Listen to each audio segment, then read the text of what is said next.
زوجها مات وساب لها 6 أطفال، أصغر واحد فيهم كان عنده سنة، ربتهم كلهم لوحدها لغاية ما كبروا واتجوزوا. قالت يا رب أنا خلصت اللي ورايا، عاوز أعمل عمرة وأفضل عندك. وفعلا طلعت عمرة. طول العمرة بتقول لهم أنا مش هرجع معاكم. طول ما هي بتطوف وعمالة تدعي للفوج اللي معاها، يا رب دي ما اتجوزتش جوزها يا رب، يا رب دي ما عندهاش أطفال وارزقها أطفال يا رب. لغاية ما جه يوم الرجوع، قعدت تقول لهم أنا رجلي مش شايلاني، مش قادرة أطلع الطيارة.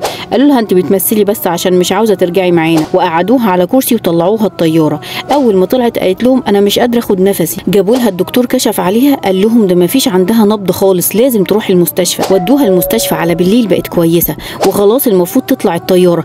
قامت بصت من شباك الأوضة على المسجد النبوي وقعدت تقول أنا تقيلة عليك للدرجة دي يا رب، مش عاوز تخليني عندك. قامت وقعت ماتت في ساعتها. راحوا يعملوا لها تصريح دفن عشان تدفن في البقيع، لقوا اللي بيطلع التصريح واخد اجازه. راحوا عشان يدفنوها في مكان تاني، وهم في الطريق لقوا عربيه عطلانه، نزلوا يساعدوا الراجل. قال لهم انتوا ايه حكايتكم؟ قالوا له مش عارفين نطلع تصريح الدفن وهندفنها في مكان تاني.